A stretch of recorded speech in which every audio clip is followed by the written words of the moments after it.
Good morning, salty nerds. Don't adjust your set. I am not Matt Kadish. Otherwise, I'd be talking down here like this. Very much like this. Yes, Hey, Dutch Butters, what's going on the Salty Discord channel? Yeah. Nothing. How's that gaming channel doing over there?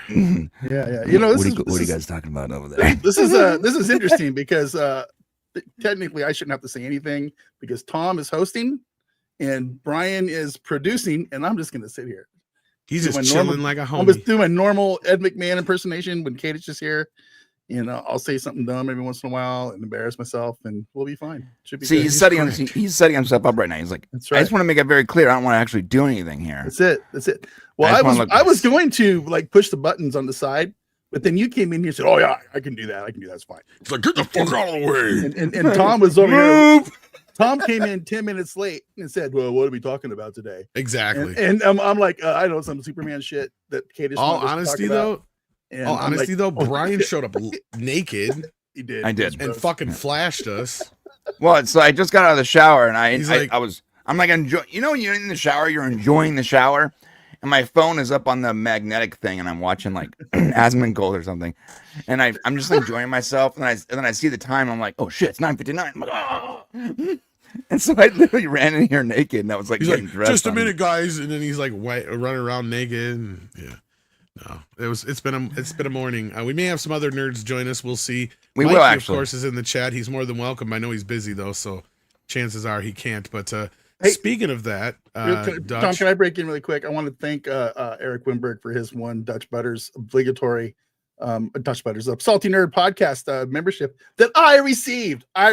Thank you so much for making me a member of my own channel, dude. That is amazing. All right. So you're gonna send him feet pics now, right? I'm gonna send him some feet pics. That's right. That's exactly correct. We don't know whose feet yet, but Yeah. we will send you some feet pics. Just so people know how that works is Dutch. This account is not. It's separate from the Salty Nerd account, and that's why I think that's not the first time obvious. that's happened. So, but thank you, man. Pretty Awesome. obvious, yeah. Yeah. But welcome, Dutch, to your own show. How you doing? Good, man. I'm good. Battlefield 6 came out this week, and I've been able to play it for about 30 minutes. And Yo, can I ask you how are the graphics on that compared to the cinematics I've been seeing? See, they look so good. They look really good. I wish I cared about that shit Battlefield anymore. 6 for years now, but that's just because my assistant's name is Six, and Yeah. she's constantly arguing with me because I fuck everything up. So it's my fault, really. Got it. I've been having some technical issues on the YouTube side, so I haven't been able to stream, and I spent like an hour and a half trying to figure it out last night, and we finally just said, "Screw it, let's just go play." I'm gonna help you. I'm gonna help you, bro. I'll help you. We'll get that. We'll get that straightened out later. So, but anyway, that's where we're at. We also have Brian here, who's gay and naked as always. So yeah, how you doing? What's up? Yeah, at first I put a shirt on that was like a tight red shirt. It's like just a shirt, just a large shirt, and I'm very much a double extra large man. And I realized I got set on stream. I realized that it was like so tight, I looked like the Kool-Aid Man. So I had to take it off. He's like, "Can you guys see my nipples?" We're like, "We can't see anything because your dick is hanging out." It was so tight, my nipples were getting hard in the shirt. So we could tell. We can tell. I know. Along with other things, you're just. I'm very comfortable with my body. You guys should know that. That's what you were saying before the show. You're just sitting there lounging out with your wang. I'm pretty comfortable with my body. I must have missed it.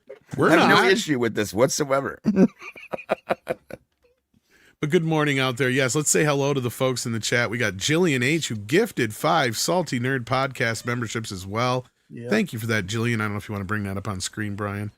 But we also have Eric Wimberg, as mentioned before, who gifted us a Salty Nerd Podcast to Dutch Butters. And there's the lovely Jillian, and of course, Eric Wimberg. And we also have 20 smackaroos coming in from the Mexican Iron Man himself, busy doing those taxes, working hard. We love him. We miss him. How you doing, my friend? He says, James Gunn sucks, Zaslav is a moron, and Warner Brothers is not saved. DC is not rejuvenated, and the best of DC is behind us. The future is bleak. I'm prepared to debate after October 15th, tax day. Till then, I'm tax and government shut down hell. Well, sadly, you can't join us today, and neither can Odin. He's busy with kids and a birthday party, so... Yeah, I wish you could join us because you're so wrong right now. You're not going to get a bunch of doom and gloom from us, unfortunately. Yeah, I think Mexican Iron Man is reverting to his Zack Snyder bro status. He's reverting. You're backsliding the Snyder Bros. But here's the thing with Mikey. When it comes to money and stuff, I trust his judgment, right? Like I do. And he's usually one of the guys I go to when I ask him, when it comes to corporate business questions, because that's what he works on. Corporate taxes, anyway. But this Superman thing comes from a Forbes article. And after we're done talking, I wonder if he'll not concede, but he'll at least change his mind and understand that there's more complexity to this than what Forbes put out there. Yeah. Because what Forbes put out there was just a straight across the board, what is reported in the press type numbers, what is the box office report type numbers, 0 VOD, 0 video, 0 toy sales. None of that stuff is included in this. But over at that Park Place, they did a pretty good breakdown, and they got a completely different number. And they got 8 million short of profit. And that I could say they'd made up easily in video on demand. So what do you guys say to this? Do you believe this Forbes article? Do you believe Marvin's reporting over at that Park Place more so? Or do you think it's all just kind of a bunch of guessing game stuff for now until they actually get some real numbers? I don't know how to get that stupid article on here. I'm trying to get the article up. I was looking for that Park Place one, actually. There it is. I got it. Put share screen or something. I got it. Yeah, this is the Forbes article here. Yeah, that everything's based on. So yeah, what this did is just did a basic breakdown of what's out there. So and I don't think anybody will argue that so far Superman is any huge hit by any means, but it is. I don't think it's as big of a disaster as Forbes and other people are trying to make it out to be. So what do you guys think, Dutch? What do you feel about this? I feel like why would they have any reason to lie or deceive about what the numbers are? But the numbers are just that. They're just the numbers. And the numbers they have access to. Yeah. So I have a hard time just really getting excited about the numbers that Superman made because I feel like I'm kind of like in Mikey's camp. It's like I don't care because the movie was sucked. The movie was bad and I didn't enjoy it. And I really could care less if I ever saw Corn Sweat in a Superman outfit ever again. I thought he was kind of bland and boring. And I know Tom, I think, disagrees, but it's just wasn't my Superman movie. I thought it was too hokey and weird and just that's it, man. It's just it could have made $2 billion. That doesn't mean it's a good movie, but it just means people needed something to do at the time and they went to the movie theater. So I don't know.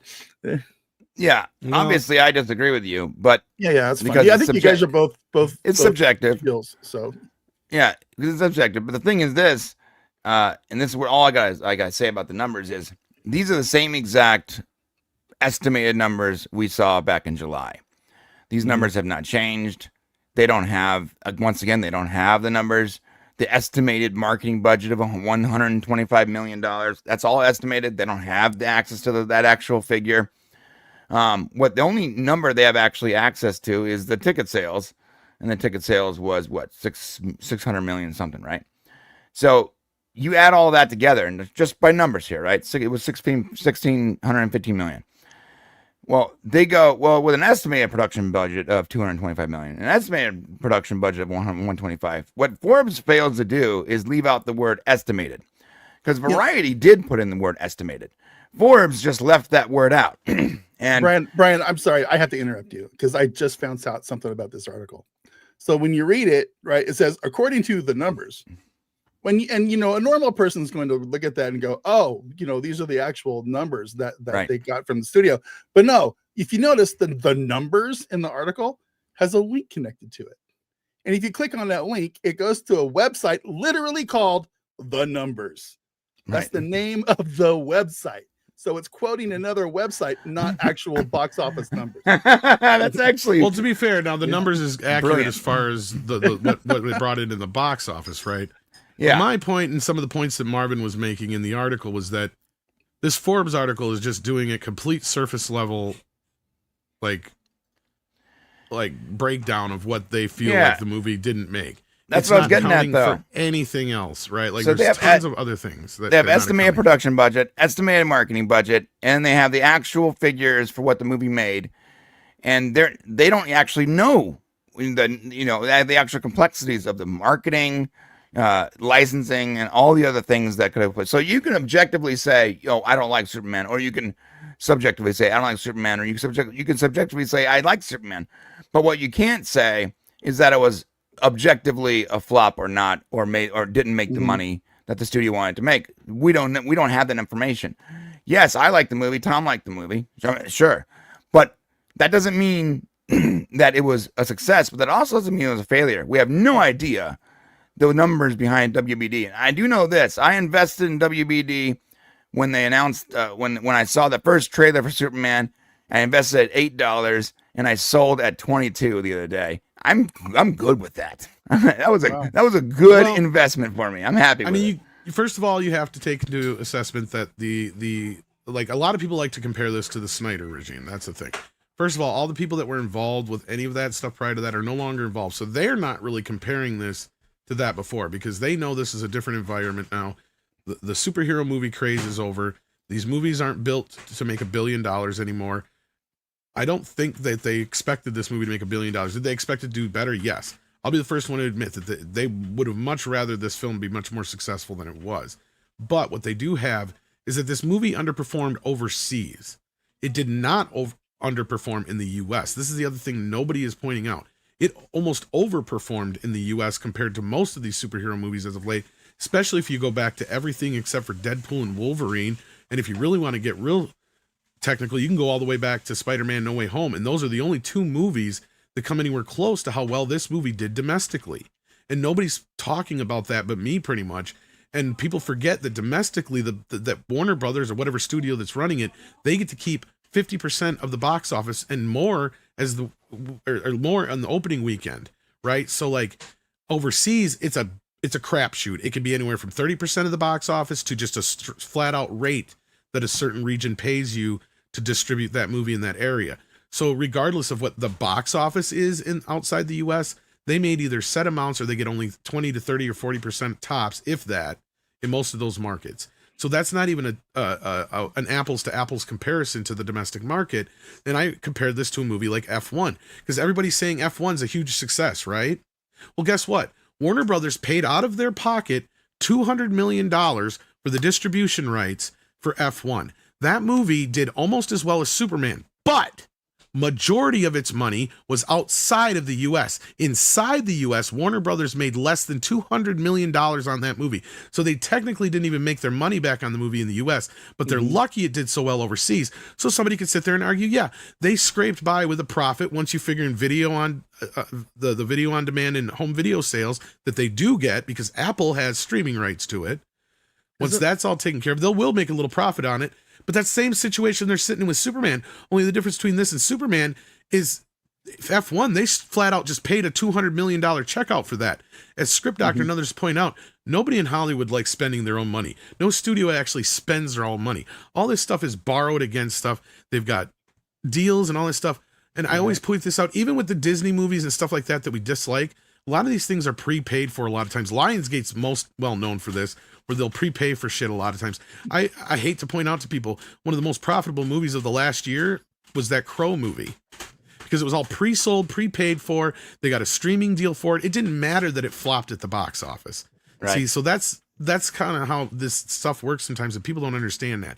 If this was the disaster that Forbes is making it out to be, then they would have canceled anything going forward. Or it'll definitely end after Supergirl. Now, I'm not going to sit here and argue whether or not you like the movie or not. There's certain people who are just not going to like this kind of movie. Yep. Right. And that is what it is.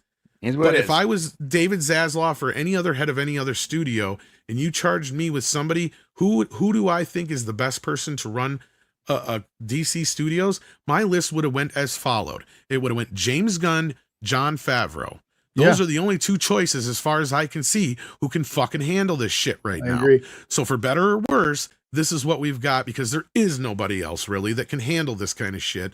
And we're just going to have to wait and see how it works out. If you don't like it, that sucks. Yeah. But the other side of this too, that this Forbes article didn't get into so much, but I believe Marvin did, if I'm not mistaken, was the demographic breakdown. And this is what I've been trying to tell people too. Sure, this movie didn't do as well with the older demographic like us, but guess what? It did amazing with the under 25 demographic. That's what people are not noticing, because guess what? We don't have a lot of that demographic in our sphere. We just don't.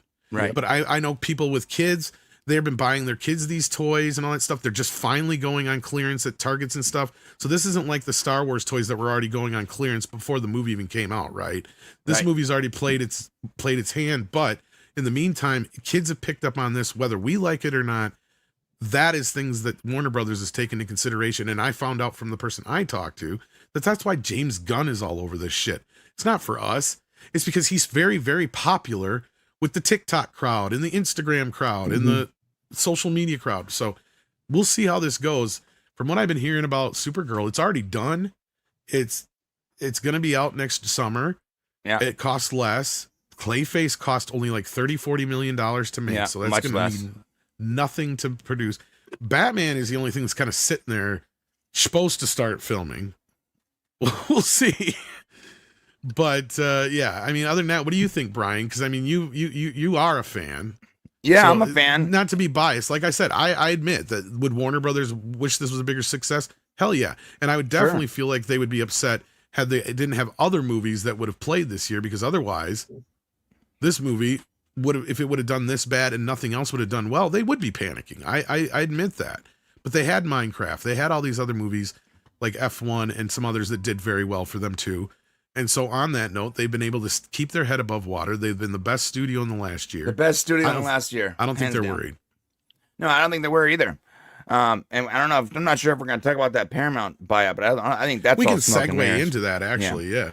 But real quick, this is like the first franchise after Marvel that my kids are actually interested in. Like they want to buy the T-shirts, the hoodies. Like they wanted to buy the popcorn bucket. That's usually something that only us old nerds care about, you know.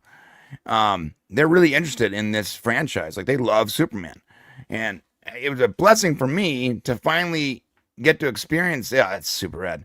Get to experience something with my kids where they liked something that I've loved my entire life. It was a really cool thing. And looking at their feeds, like their feeds are all at the time when it came out was just all Superman clips. Was just funny Superman clips. It was literally a little viral thing in their alpha generation sphere.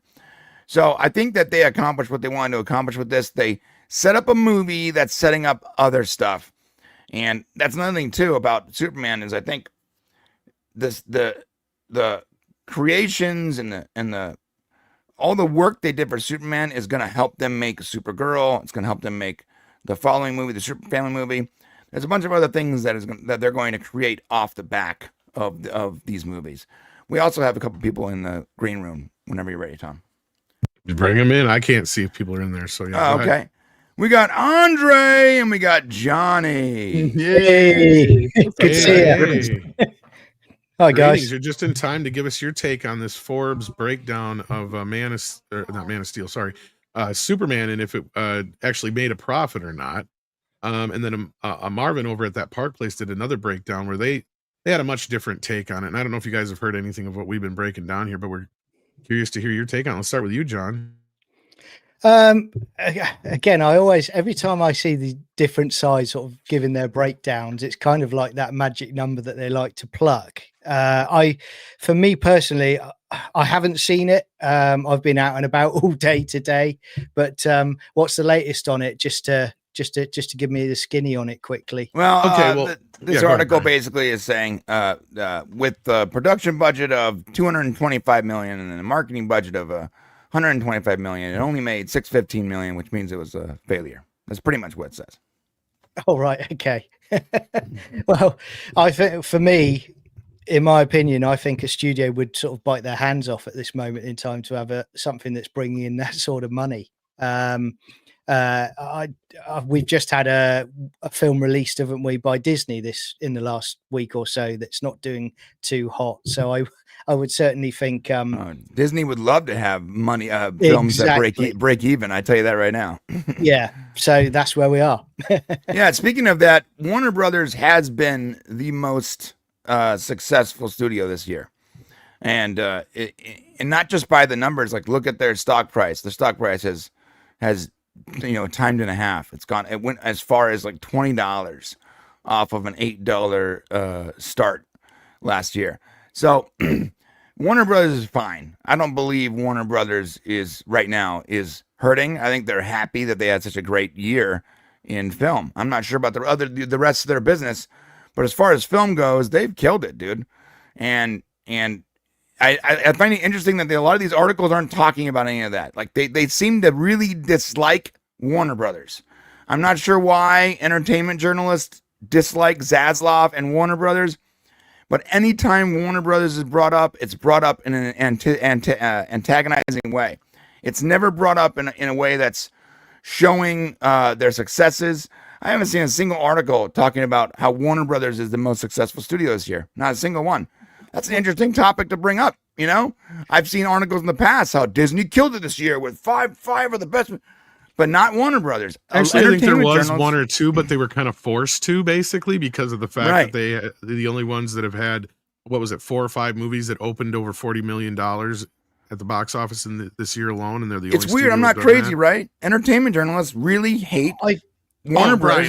You're preaching to the choir here. I've been telling everybody there's been ZDS in Hollywood since the man's been hired, and the reason is because he's a conservative. He's a known conservative, and because he's not one of them, and that's been confirmed in the papers. And Andre, go ahead and take it from here, because you know what I'm talking about. Yeah, no, that's exactly right. So you might as well just continue. I was just backing you up there, because no, it's true. Hollywood views David Zaslav as their own Orange Man bad. That is how he is seen. He is seen as an outsider who came in and disrupted what they were doing. They had everything figured out. They knew each other. They had their own swamp. And then comes this outsider, and he does things differently, and he doesn't adhere to their causes. And then suddenly, instead of just flunking and failing big time as he should have done when he dares to do things differently, it becomes the most successful studio of the year. What gives? I mean, they can't celebrate that. And that might encourage someone else to break from the groupthink. Can't have that. I mean, that's really, really bad and problematic from their point of view, isn't it? So that's the problem that they have with him. And this also goes in with these articles that are so desperate to try to point to, Superman is not successful, it's not profitable, it didn't make the profit that's needed. And then, but these articles, they are a little bit autistic in nature, because they forget about this little thing called reality. They are completely and utterly hyper-focused on the traditional metrics of this is the budget and this is the profitability, completely ignoring the fact that this movie was scaled and budgeted for a slightly different market, and its job isn't to be profitable in and of its own right. It's not a standalone movie. Its job is to create excitement for a coming cinematic universe. The only working or possibly working cinematic universe outside of the Conjuring cinematic universe, which is also Warner's. So which is also Warner Brothers, right? The king of cinematic universes.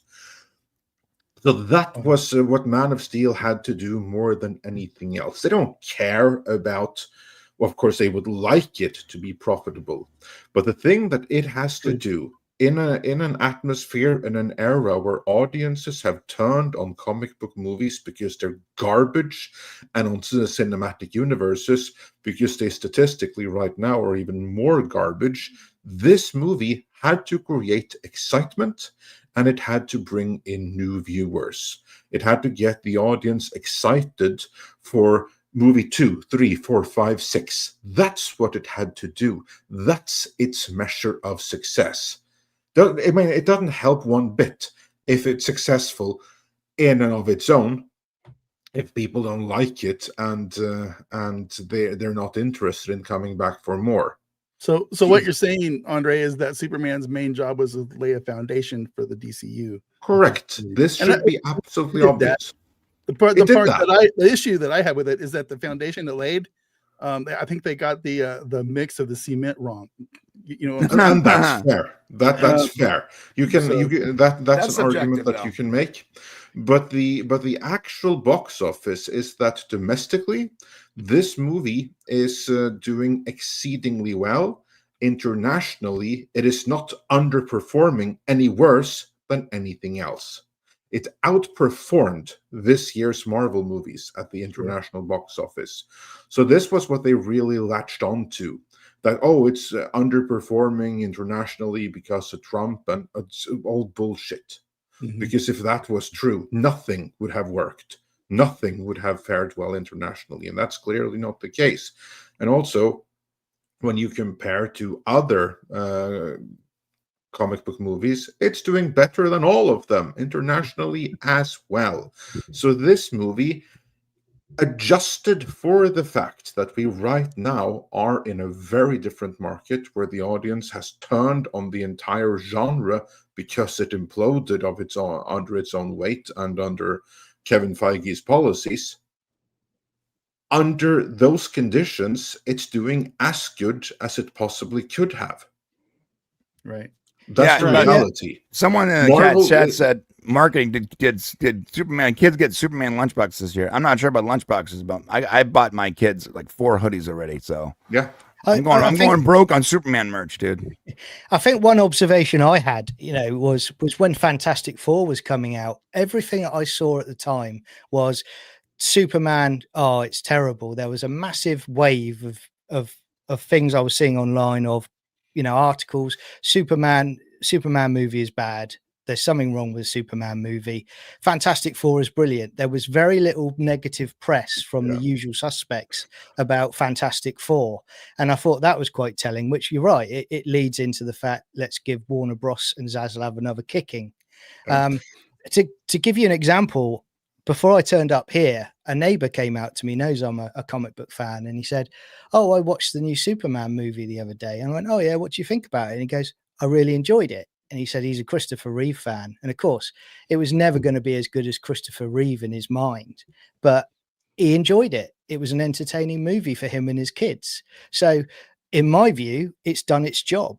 That's what it was there to do. It succeeded. Yeah, if Roman he Rhodes, and his kids are coming back for the second one, that movie has done its job. Well, and I've conceded that, yes, could it have done better? Absolutely. If Warner Brothers wouldn't have been in the position they're in, they would be definitely panicking some more. And the success of it is all going to be, it all depends on how Supergirl and Man of Tomorrow perform. If those two films don't perform, then it is probably done at this point. Yeah. And I acknowledge there are some folks who are not into this, but there are some folks who are, and this more, brighter version of Superman that I have no issues with, and some people do. It's working with the kids right now, so we'll have to see how that rolls. And I agree with you guys. Like to me, it sounds like a lot of ZDS more than anything, but we'll see how much longer Zaslav has, because the rumors keep flying left and right that somebody might be buying Warner Brothers soon. That's a difference. I have to leave in a moment. I didn't have long. I just want to pop in and say hi. That's cool. But just to finish, just to round off this particular thing, what many are ignoring is the fact that the bottom has fallen out of the market, which means that the usual standards no longer apply. They went out the window the moment the bottom fell out of the market. Yeah. Had this been 3 years ago, Superman would have underperformed big time, and there would be no excuse for it. But that was in a situation where the bottom hadn't fallen out of the market. Given that it has, it is doing as well as anyone can reasonably expect, given the market conditions. And that gives DC and Warner the option to scale the budgets down and adjust to a new reality, and that way continue making money. Not as much money as they would have in an ideal situation, as much as they could have 10 or even 5 years ago, but as will be possible to make in the next 5 years to come. And they'll take that. And what that means is that the only thing Superman has to do is get fans excited. The scenario of it being a massive success on its own right, that scenario went out the window the moment the bottom fell out of the market. Just have to adjust to a new reality. And with that, I do have to bow out. Nice seeing you finally in person, Andre. Yeah, for real. Yeah, nice to meet you. I've known you now for like 5 years, and I've never seen your face. It's the first time I've seen your face. Yeah. All right, take care, gents. Have a great rest of the day. Have a good one, Andre. Thanks, brother. Take care. Bye. Yeah, so unless anybody had anything more to say about Superman, we could probably segue into the rumor that the Paramount Ellison rumor. Is, Hey, we can probably do super that. chats though, right? Yeah, let's do super chats. Yeah, let's do that first. Yes. Okay, so we got the first one from Kaloki Oki. Oh, Jesus Christ. Kaloki Oki. Could you highlight my comment? My comment, YouTube censorship is being a bitch. I don't know which one it is. Dude. I don't know what it was. I tried to scroll up, I couldn't find it, but that or send me a private message or something on X or something like that, and I'll see what you're trying to say. Kaloki also said that TikTok crowd didn't save his soups and his Peacemaker ratings are in the toilet. Not sure if he's as popular as you think he is. TikTok's also a different audience too. Yeah, it's a whole different audience. Peacemaker is, Yeah, it is. And I listen, art is subjective. I liked Peacemaker. We're going to talk about it on our show next after this, me and John. I don't understand people's dislike for it, but I do know a lot of people that love it. So I think that just like anything, there's going to be people that like it and dislike it, and all they need to be successful is to have more people like it than dislike it. This is one of those rare occasions where I feel like there's two sides of it, right? Like this is where there are fans who are correct. They are disliking it just because they don't like it, right?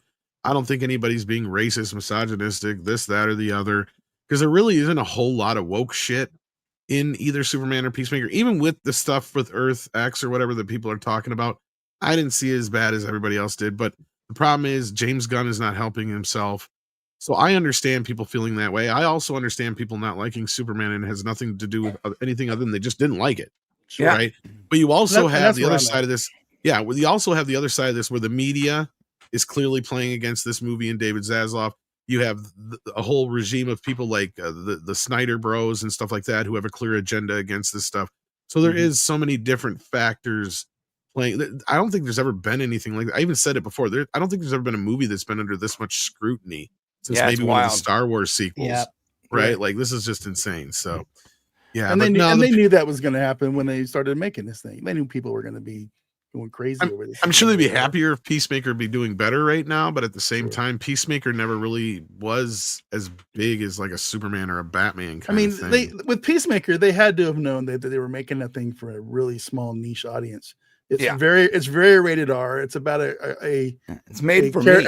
They made it for me specifically. Yeah. And it's about a character that nobody's ever heard of. I mean, you know, it's just it's a weird thing for them to base a show on, to be perfectly honest with you. So, but then, you know, we said the same thing about Guardians of the Galaxy when it first came out, right? It's like, who the hell are they?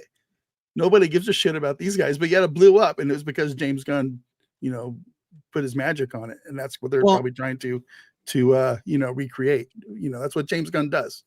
And that's the difficult part here, you know, some people accepting him handling characters like Superman, because you're right. Most people will be like, yeah, he can handle these no-name characters that people don't know. Mr. Polka Dot Man.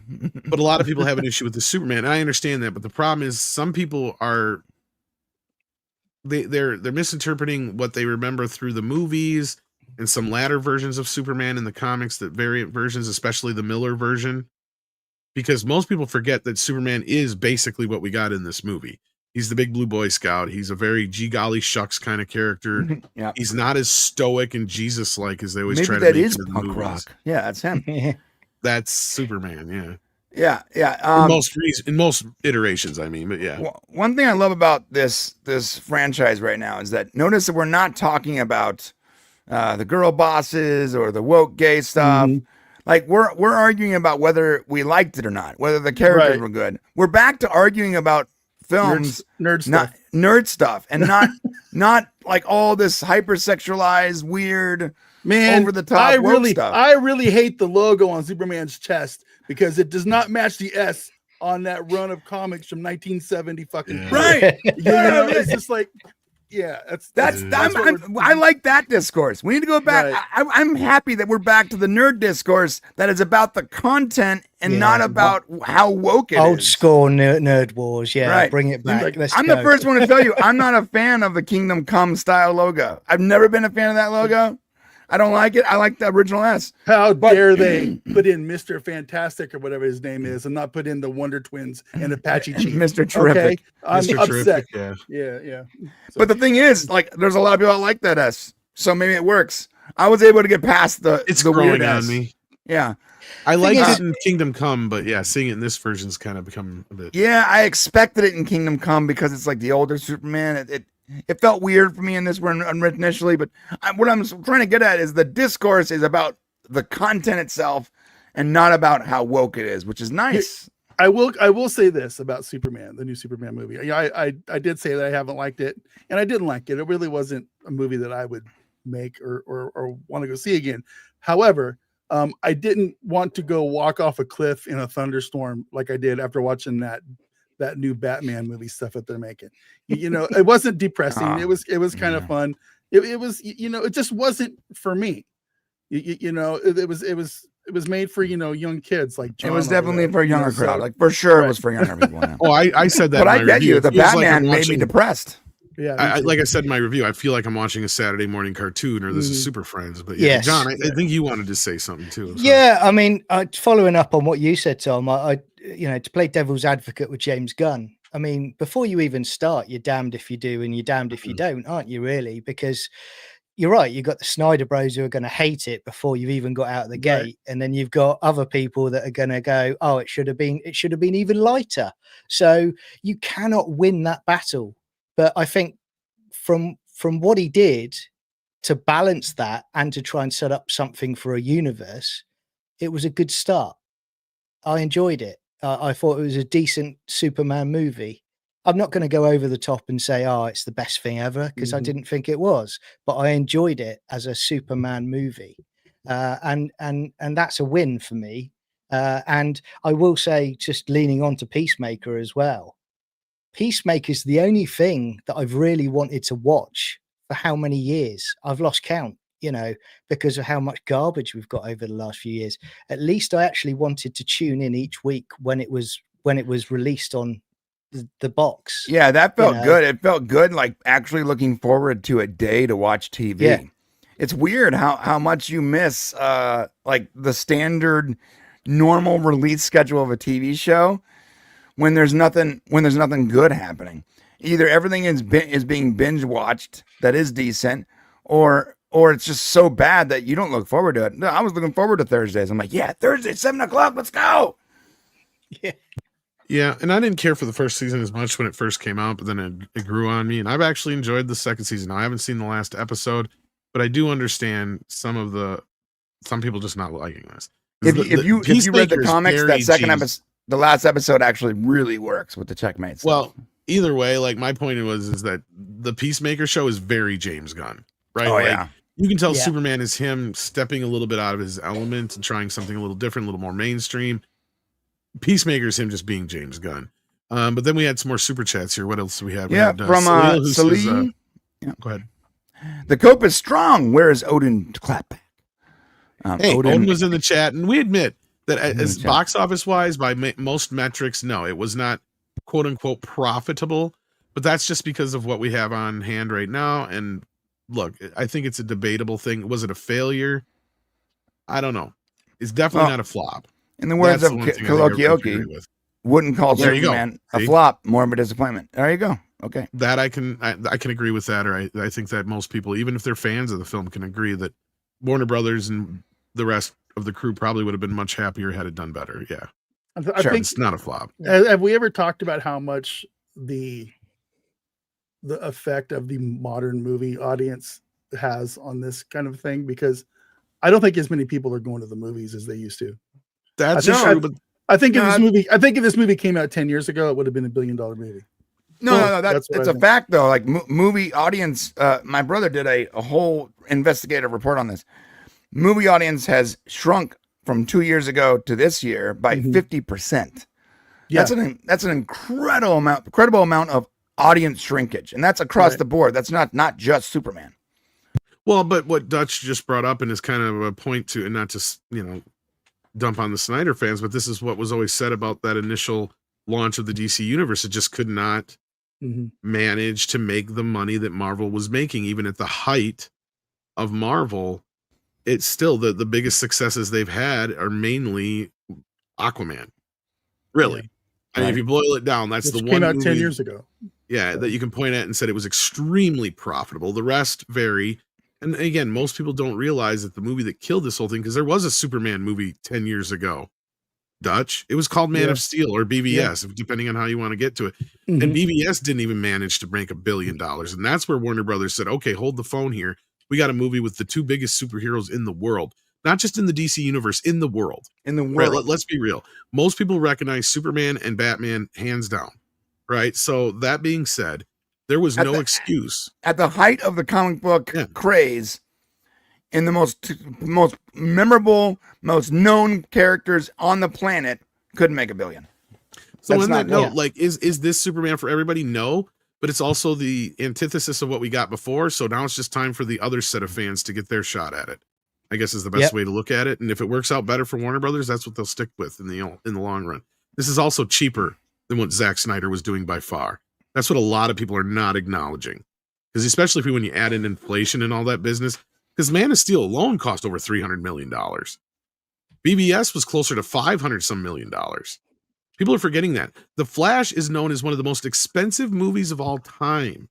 And I know that's not directly connected with Snyder, but that is like the end of the Snyderverse, right? Like that's the tail end of all that crap. And it's it's the ultimate. Why'd you have to remind me of that, Tom? Why'd you have to remind me of the Flash movie? I like to remind people because people forget that they're like, why do you just bring Henry Cavill back? It's like, they weren't going to bring Henry Cavill back anyway. The only person who was going to bring Henry Cavill back was The Rock. And the only reason that was happening is because he was trying to take over DC. The Rock was trying to bring him back, but they wouldn't let him have it. No, they forgot they killed him in The Flash. all I know is that I know for a fact that people have a little bit of a different attitude about going to the movies now, because I do. Absolutely. I have the economy as well. Going, and I used to be a hardcore theater experience guy, but now movies are coming out, like Tron Ares. There is no way, if that movie had come out 6-7 years ago, that I would have missed seeing that in the theater, just because I know it's going to be cool visual experience, whether the movie sucked or not. But now I don't think I want to go spend $20 on a movie ticket and $25 on a bucket of popcorn and a soda to go watch a shitty Disney movie when I can wait 2 weeks and see it on my big screen TV here at home. Just not going to do that anymore. That's a problem. So it is a problem, and that's my problem. But I don't think I'm I know for a fact I'm not. You're not the only one.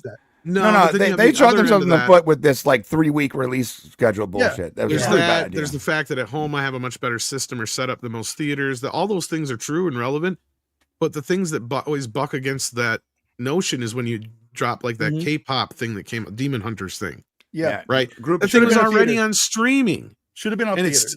And it still made because if they had released it in theaters first and then put it on streaming, it'd done a hell of a lot better. They could still release that in theaters, and it's going to make it. They did. That's the point I was making, Dutch, is they did, and it did well. But you're right. If it was a limited release for a weekend. But yeah, they might just release it. They did that with that Gabby Clubhouse movie. They actually put that out in theaters first, and I think that they're going to turn out that did very well for them. It didn't do the $100 million, $300 million kind of thing, but it did pretty well. And it's just a Netflix show.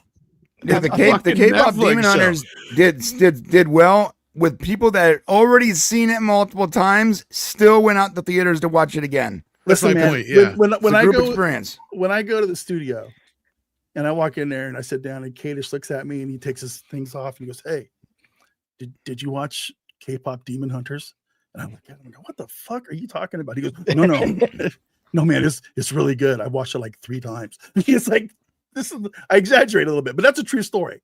That's a conversation we had. He's like, "It's really good. It's catchy. They got good songs. It's well voice acted. It's animation's great." I go, "Man, you were high right now." But then I went home and I watched the first half and fell asleep. But it was good. It was fine. It's quality. Weird. It's actually quality content. Yeah. So it's not aimed at me whatsoever, but it's quality. No, I felt kind of silly laying in bed watching this stupid animated K-pop show, and I'm like, I don't know how I'm supposed to feel about this right now. I'm going to turn on History Channel and go to sleep. Well, the weird thing is you actually feel empathy toward the characters, and like you're like rooting for them.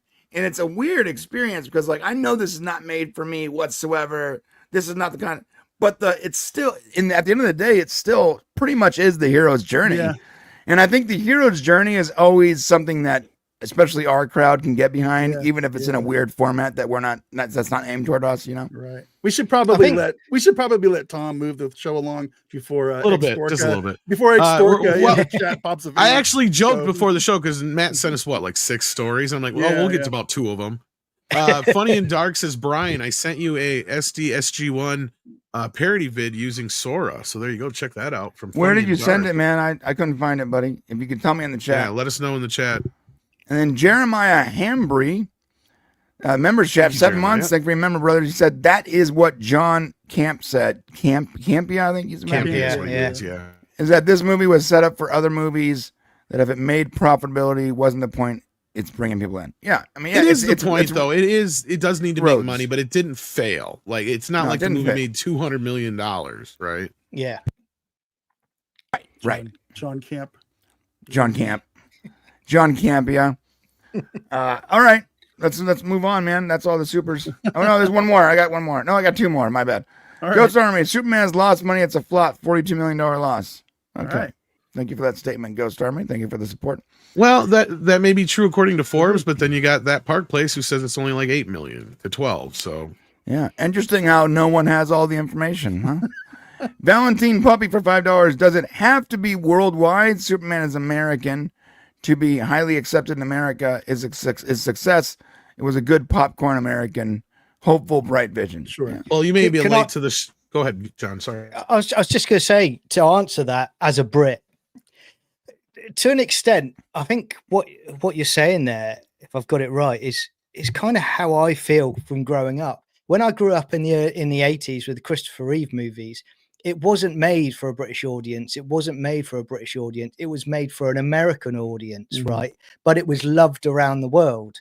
And I think that's what I miss. I miss it just being a production now that is made for the American viewers and the public, and then it takes off around the world. That's something that was special in the past, and I don't think we're ever going to get that back because it's the quest for more money, isn't it now? Whereas instead of the quest for peace, it was organic. Yeah. Let's not talk about that, Tom. No, because I know. Yeah, you're right. Because I just happen to know that the first, especially 2 Superman movies, were very big in the UK. And I think you're right. And I wonder if the whole James Gunn thing that they were trying to get out of him about the movie not having the truth, justice, and America way thing. And once you see the movie, you realize it doesn't even matter because it's not even brought up. And most people won't acknowledge that Man of Steel didn't say it either. No. But anyhow, that being said, I wonder if that didn't hurt outside the U.S. Because I wonder if you're right about that, where like a lot of people have been like, yeah, I want to see a pro-American movie made by Americans. I don't want to go see a movie that's going to pander to me. Because that's what happened with the Chinese market originally. Like people were noticing is that they were just rejecting a lot of this crap because they were just pandering to them. It's like, no, when they go to see an American movie, they want to see American movies. They don't want to see something that's being made for them. Yeah. So I wonder if that's similar here. I think you're right. And I think, that truth, justice in the American way, when I heard about that in the UK, I was like, what the hell are you doing? People in the UK love Superman, truth, justice in the American way. It's Americana as far as I'm concerned. Why are you even trying to do that? It's crazy, but just keep making it for American viewers and the public, and the rest will come from there, in my opinion. Yeah, I've said that 100 times. Like, don't aim. And listen, in any business you're in, if you are starting a business, and first off, you need to find out what your audience is. Let's say you find out your customer base is this type of person. Then you make a product for that type of person. Don't look at your customer base and go, you know what? They're cool, but what if I tried to make my product for this other customer base that never buys my shit in the first place? Right. Can you imagine that is a way to fail. And we've been doing that for like 15 years now. Let's flip the script a little bit. Imagine if they made shows like Doctor Who. I knew you were going there. Or a the Red US Dwarf, did try actually. Or any of those crazy British shows that we watched when we were kids. If they had tried to make those for an American audience, we would have been all wouldn't work. They tried terrible. Dutch. It didn't. Once for Doctor Who, Fox did it, and it did not work out very well. Yeah, and I would also add to that, when Matt Smith was the Doctor, that's when it started becoming popular. I think it hit Netflix in the US with you guys, and it took off in the US. Home and video was a big deal too. Yeah. Okay. And the trouble that you had was the execs that were in charge of Doctor Who suddenly thought, hang on a minute, let's start making Doctor Who for the American audience. Right. Let's not keep it the traditional British show that it was. And what happened? It failed, and then we ended up with a doctor in a dress. And the man, not the woman. That's where we are now. And I think they did that. It failed, and it just backs up what you just said, Brian. That just make it for the people that want it. I think Valentine Puppy's right. I think they also did try it with Red Dwarf as well, but. You have those exceptions, like, when you do like the American version of The Office, right? Compared to that's a little different. That's not what we're talking about here. We're talking about where like they actually did, because Fox did this back in like 92, I think it was. They tried to do it in 96. Yeah. They tried to do an American Doctor Who, and it was like, what the fuck are you doing? Eric Roberts. The thing is this, man.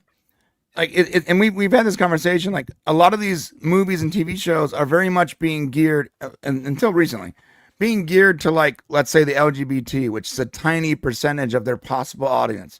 So we're gonna write this movie, we're gonna market it to like the 4% of people that are gonna watch it, completely ignoring the other 96% of your possible audience. That is a bad business decision. So look at that in the same way you look at Superman. Superman was made for an American audience.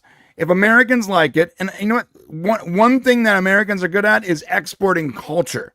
It's what we've been doing since TV and movies and radio existed. That's what Trump has been saying, yeah. So why don't we keep creating it for Americans, and we'll export the culture the way we've had for the last 100 years.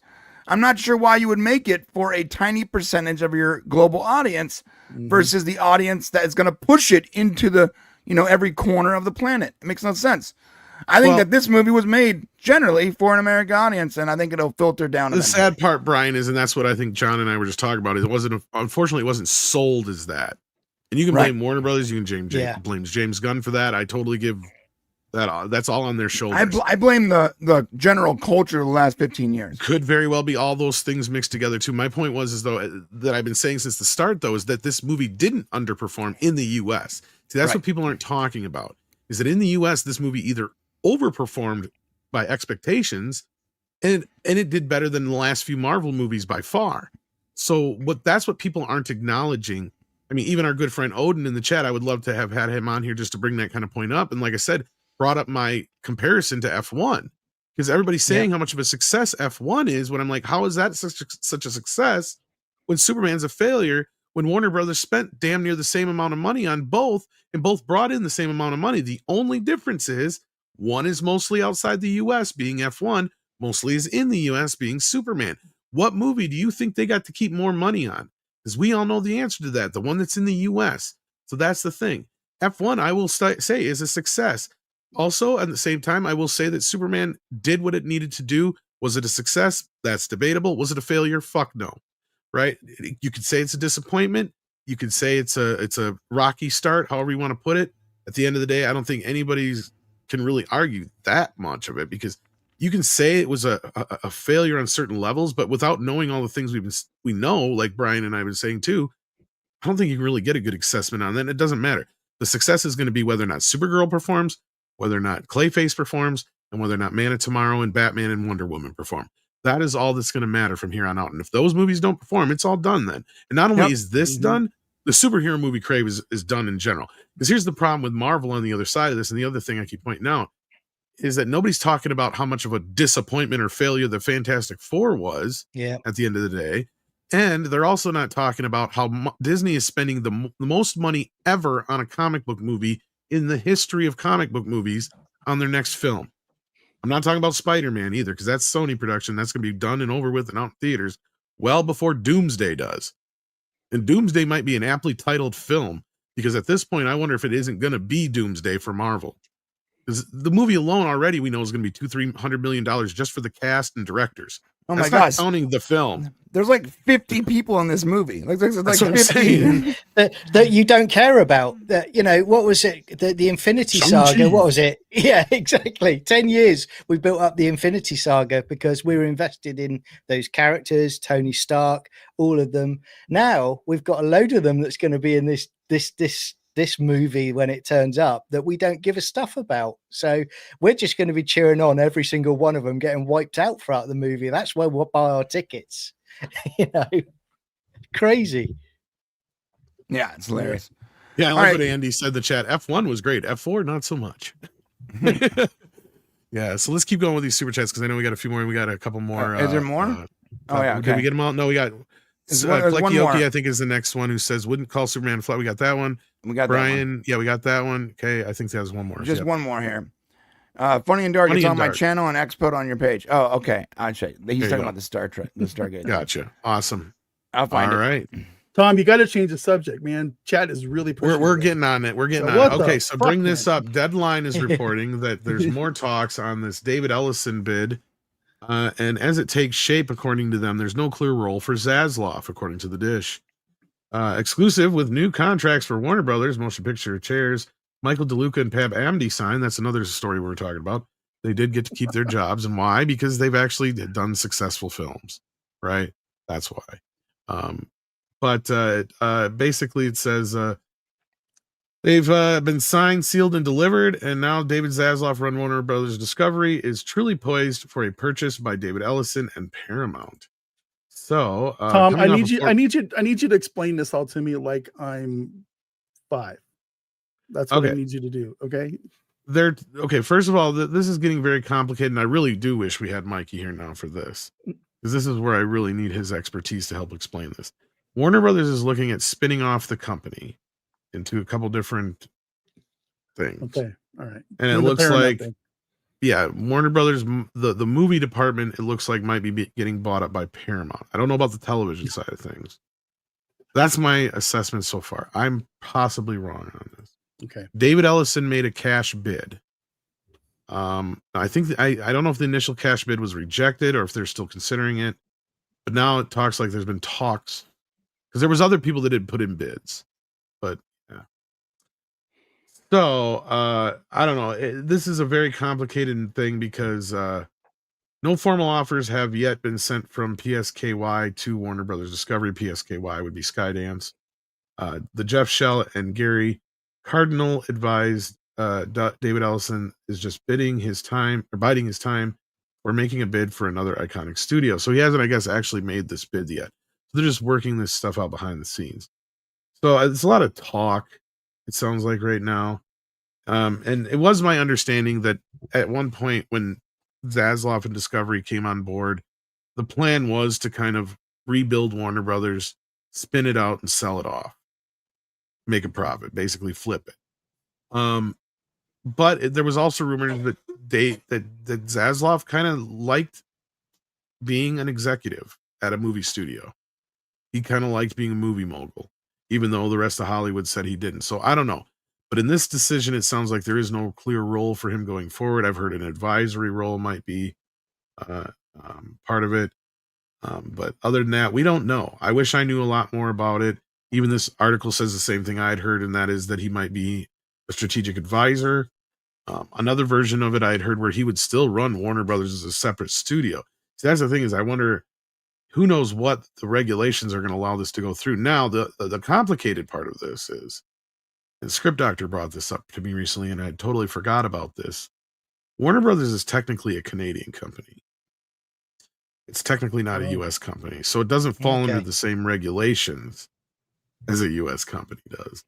So that also, I think, opens up a lot of different floodgates and avenues for them to wheel and deal and do some things that they might not have normally been able to do had Warner Brothers been an American company. Now, I don't know how that all is now concerning AT&T and Discovery. Again, I wish I knew we had somebody here who was a little bit more up to speed with some of this shit. These stories, Tom, are really kind of funny because what I hear is maybe something is going to happen if some people do this thing. That's pretty much it. And you know, we don't really have anything to write about in this 2,000 word article, but we're just going to make a bunch of fluff up. And you know what's funny in this, and how this ties back to what we were just talking about, is there's been a lot of this stuff to try and make like Warner Brothers is going to get away from David Zaslav, or it's going to be sold off. It's always the failing way. in some way. Yeah, it's been constant, never ending. No. Universal was going to buy it at one point. Remember? Yep. I read enough articles about Yeah. something. Something's bound to happen, right? It's like a pressure tactic. But you know what I'm hearing, and maybe I'm wrong, is they're going to try to sell it and piece it out and make different divisions. And we all know how that always works out. That's how we get bad Star Trek movies and terrible Star Trek series. And it gets Paramount. We're gonna have a movie division, we're gonna have a TV division, and we're gonna have a streaming division, and we're gonna have an animation division. When in round reality, and round we go. Yeah, they only do that so they can dump bad debt onto other divisions. They do it to clear up debt most of the time. It's just like, enough. Well, and I think a lot of this move has to do with Ellison trying to cut ties with television shit. Because now there was a time where I know he was gunning for a network, but I think that time is over now that a lot of the sports deals have been made, because that was what let's be real. A lot of what's going on in entertainment right now is the networks are dying. Sports is the only thing that's worth a shit. Standard television is dead. Okay, let's face it, it's dead. We're at the first point in history where less than 50% of the households in America have cable or digital satellite systems. So that is not something they had planned on, especially getting into this streaming war. This is something I've been beating that drum for a while, right? So what they have here is they created a fucking streaming war with these, streaming services, which was stupid to begin with.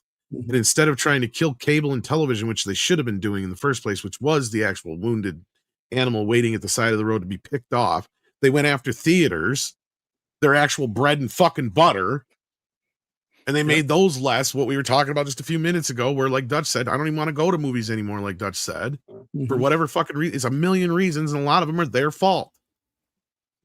And now they're sitting here going, well, shit, we need theaters. What are we going to do? Yeah. I don't know. I mean, I'd rather stay home and shoot Brian from across the battlefield in virtual reality. That's what I'd like to do. Yeah. Can I say something about this article? Tom, it's exactly what you were saying about how they have like Zaslav derangement disorder is so true. Just look at this article, bro. They talk about DeLuca and Abney as being the crown jewels of Warner Brothers. Coming out with $4 billion box office year to date, DeLuca and Abney are clearly among WBD's crown jewels and major assets for the Ellisons, which is more than you can say for Zaslav. And you're like, hey, I got a question for you, whoever wrote this article. Who hired DeLuca and Abney? Yeah, well, here's the thing I've said for years. Like, I had to do some research into this, but I actually know a lot of these people that are involved with this shit. I have said for years that why isn't Mike DeLuca running Warner Brothers when you had the guy whose claim to fame was stealing the script for Frequency? Okay, Toby Emmerich, the guy who ran Warner Brothers into the fucking ground. The only thing that kept his ass afloat was Harry fucking Potter. Wow. And they're Go back and look at it. They're busy ruining that right now too. So it's crazy. Look, for better or worse, it is what it is now on that part. But they gave this guy the fucking job when Mike DeLuca should have got the job years ago. But what I found out was Robert Shea and him had a bit of a falling out. Otherwise, he probably would have got the fucking job to run New Line to begin with, which was what got Toby Emmerich the job to run Warner Brothers. Okay, so this is something that's been going on for 25 fucking years. Okay, this guy, Mike DeLuca, he's a maverick. Okay, does he make all the best decisions in the world? No, but he's a lot like David Zaslav. He wants to take chances. He's the kind of guy who would bring stuff to New Line that, was always kind of like a little off the cuff, but it works most of the time. Not every time, but most of the time. And that's kind of what we're seeing here with Warner Brothers. And a lot of the things that you can blame on them, like Joker 2, I said the other day, any producer in Hollywood would have made the same fucking deal. Of course. You cannot blame Joker 2 on them. The only thing you could possibly blame on them is Furiosa. Why? Because you shouldn't have made that movie. No, Just shouldn't have made it. Regardless if it's good or not. It doesn't fucking matter, because the last movie flopped. And you're stuck in a position right now where nobody is going to see girl boss movies, and you're making a girl boss movie. Don't do it. That's the only mistake they made. Otherwise, they were the ones behind Minecraft and all the other yeah. fucking shit in the last few years. That's done great for them. I enjoyed Furiosa, but you're 100% correct, Tom. They shouldn't have made It a was piss movie. poor timing. Yeah, they should have made a Mad Max movie with Max. You know, I 100% am with you on that. If Furiosa was a fucking streaming show on Max, we wouldn't have been having this conversation. Right. And Joker 2, you cannot blame on them. Any producer. I don't give a shit who they are in Hollywood. The deal was get Joker 2 made. Yeah. What they had to do to get Joker 2 made is what they had to do. Any other producer was not going to get a better fucking deal out of that. That Joker movie, that was something that it was just lightning in a bottle. Nobody knew what they were doing. No, and at crazy, that point, the deal was get Todd Phillips and Joaquin Phoenix to say yes. Yeah. And to get them to say yes, they wanted full fucking control. That was where this thing went off the goddamn rails. Yeah. At that moment, Warner Brothers should have said, fuck it, we're not doing this. That's what they should have done. But the money said, do it. It's true. Yeah. But so that's 2 stories killed. Let's go to one more. We got enough time for one more. Yeah, we got them for one more. Go to the magic, Stranger Things. The magic Kadish wheel. Let's spin it around. Fast and Furious. Fast and Furious. Fast and Furious. All right, I have very little to add to the Fast and Furious. Oh. Let's I get have through no this interest in Furiously. Stranger Things. What's going on here? I didn't even touch it. I have no idea what's going on here. It's possible that the final 2 movies of the franchise won't happen because come on. I know. Because they want to cut the budget. They want to cut the budget down to 140 million. And remember, this was supposed to be a 2-part finale for the franchise. Aren't these movies like guaranteed money makers? Because people like you go watch them like 8 times. Yeah, 100%. I watch them in the regular theater, then in 4DX, and then in 3DX. Then I watch it in the sex theater just to see how much people are masturbating to it. This is the last bastion of cheesy, schlocky popcorn movies, summer popcorn flicks. It feels that way, you know. And I don't know, man. I feel like these movies are extremely popular. It's also a 20-year franchise, right? Exactly. So and if they've made money, they've all made money, right? Am I wrong? Right. Yeah, they've all made money. Yeah. Every episode of this. No, Tokyo Drift didn't make money initially. The last few I think did very well overseas, but they didn't do as well in the US. Again, kind of like what we were talking about earlier in the show. They're launching cars and driving them in space. This is where that kind of shit's these are comic book movies, I mean, it's Aliens for the next one. It's got to be Aliens. It has to be, So anyway, you can go. So wait a minute. Can we get the dinosaurs from Jurassic Park? Yep. And the aliens from Independence Day and the guys from Fast and Furious all in Mission one Impossible. Movie? Yes. And Mission Impossible. That would and work. Mission Impossible. And we can throw bring Jason Riddick Bourne in there while you're at it. Yeah, why not? And Riddick. So the thing about this is, by the way, never send me Wall Street Journal. I'm not paying to read an article, guys. He does it all the time. Fucking killing me with that. But basically, and I'll give you guys the TLDR of this. Vin Diesel reported that Fast 11 would be, or Fast and Furious 11, or Furious 11, whatever it's called, will be arriving April 2027. Turns out he may have spoken too soon. And TLDR, he wants to do a 2-part movie. So he wants to do an 11 and a 12, like an Infinity saga, right? The Infinity Gauntlet and the Endgame, Infinity War and Endgame. He wants to do like a 2-part finale to the Fast and Furious franchise with 11 and 12.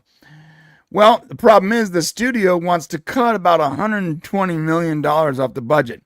Originally, it had a $340 million budget for one movie, and now they're asking him to make 2 movies for $200 million, which is not possible. Actually, I think it could be. I think it's just more so these guys got to take less money. You got to work up a bunch of deals with car companies. You can do it. I could do it. They should just pay him off. We can do it, but these hokey old guys can't do it. No way. Vin Diesel wants to get paid. Does Vin Diesel get paid off the back end? Does he get like a Marvel deal with? You'd like, expect it'll be about $250 million for 2 movies. So I guess $125 million a movie. Honestly, that doesn't sound unreasonable for these kind of movies in this day and age. I mean, we all know that it's not $200 million for the movie. It's okay. Here's the problem you know, with I think Universal's, like I said, the last few didn't do that well. They did good. They didn't do as well as the last. Yeah, they didn't do like I think the peak was Fast 5, and then it's kind of went like. I think the peak was Furious 7. Is the 7 Rock one of those? Is the Rock and Jason Momoa gonna? It was the movie right before Jason and the Rock. The movie before that was about that point. About at that point is all those movies made the same amount of money as that. And that movie went wild. And then they made Hobbs and Shaw as a follow-up, thinking, well, maybe these two characters are the reason why it was so successful. And that movie didn't do, even though that movie still made money, it didn't make as much money as the regular. And that was my point. Yeah. Fast proper. From there on out, the franchise. So peak was the 7, then not 5. Right. Then from there, it just went, and then it just flatlined at like that. Right, and every movie has cost more and more money to make. So Fast X cost $340 million, right? Well, this is where you tell Vin Diesel take a pay cut, and he says, "Why?" You go, "Because it's about family." It's about family. It's about family. Well, we did all last the other week. millionaires getting paid. We did last week, Brian. Remember you put in a pitch to Grok for the new Fast movie. Oh, that's right. And we are certain now that is how they're pitching the movies. Yeah, they're doing it. Let me tell you guys this. So I was like, look, because they were talking about how they're still working on a script and they need more money, right? Well, so I decided I don't think it's that hard to write a Fast and Furious movie. It's just not. Right? It's just not that hard. So I asked Grok basically to give me, there it is.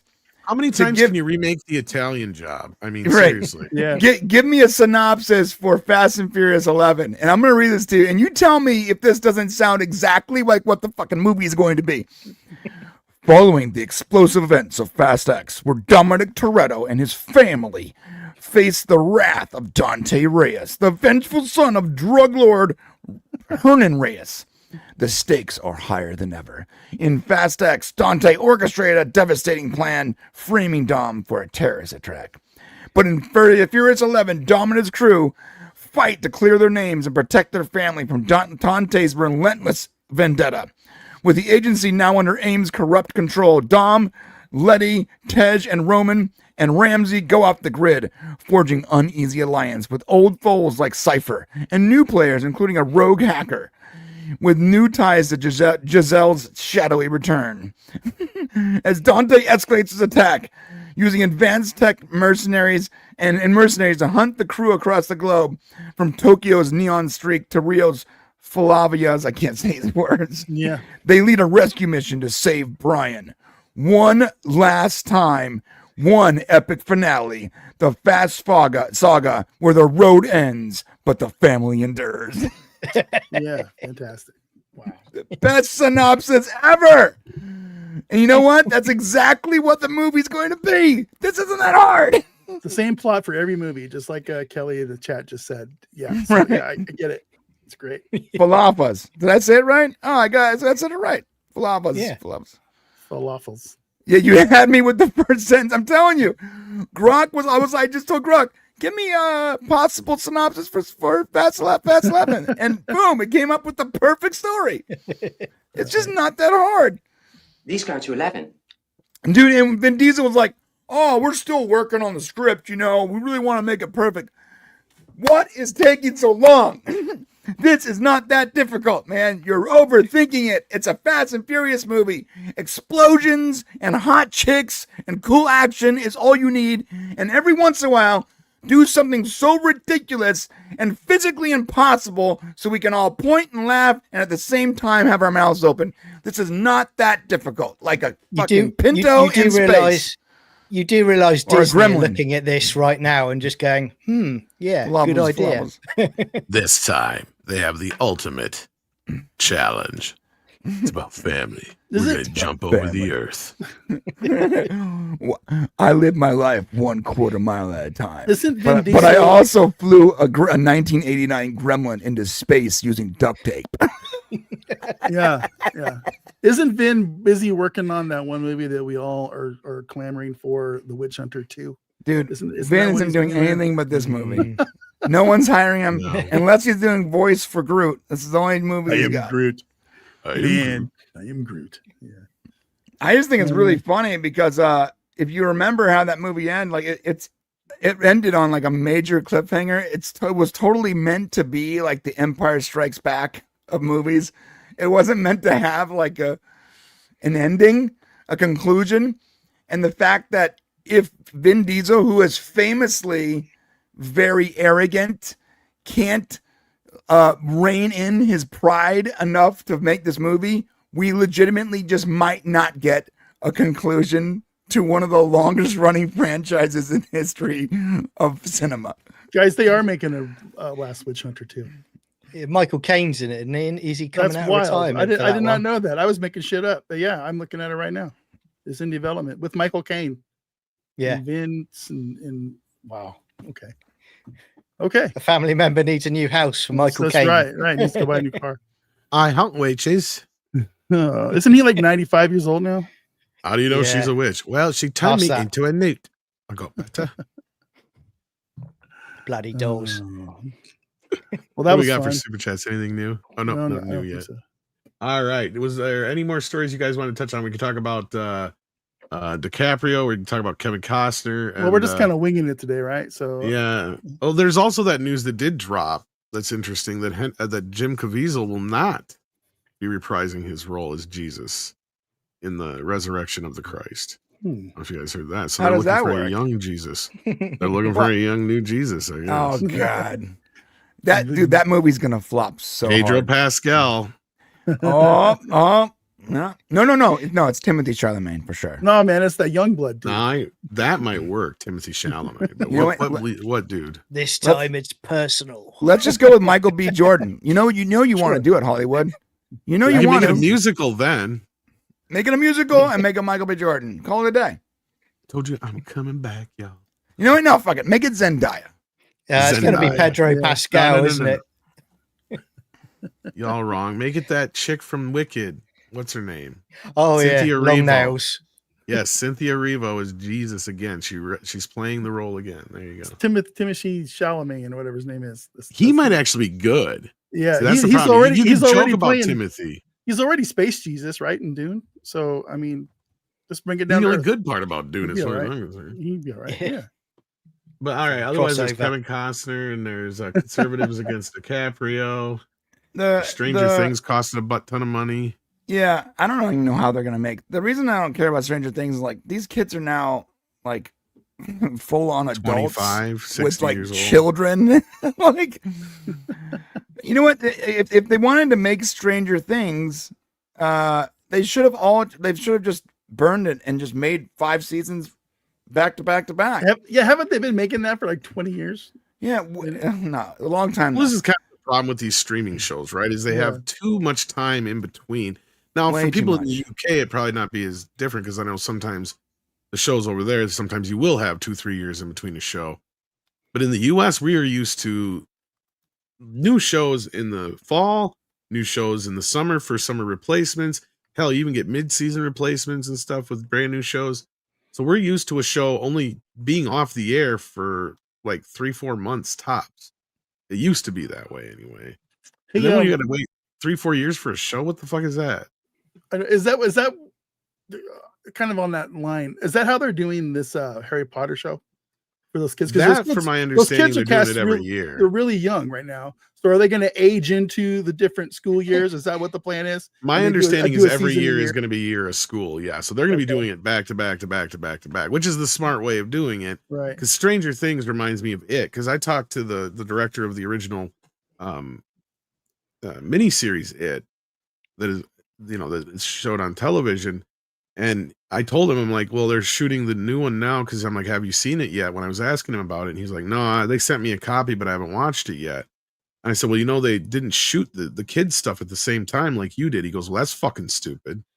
I said, yeah, that's what I was thinking too. He's like, yeah, he goes, the first thing we did was shoot all the kids stuff for part 1 and 2 because we knew at some point one of these kids is going to show up one day with a deep voice and be 6 inches taller. Right. And there's nothing we can fucking do about it. Yeah. And that's he's gonna exactly talk what like- happened in It he's gonna Chapter 2. Talk like this, and because his voice is going to be changing. Dude, You the know, black yeah. kid from Stranger Things, straight up, like he looks like a full grown man now, dude. He's got Yeah. Social Security now. I mean, it's Right. like, Dude, he's got 3 kids. What are you talking about? And 11, Millie Bobby Brown, whatever her name is, bro. Like she's doing like Well, she's like 40 now. Right? adult men's Yeah. mags. Yeah, She yeah. has 3 adopted she children. got work to look older. That's the Yeah, weird yeah. thing for her. Like, She yeah, what the legitimately fuck? looks like a 35-year-old woman. I'm like, you're Yeah. gonna have her trying to play a 16-year-old. Ain't gonna work, dude.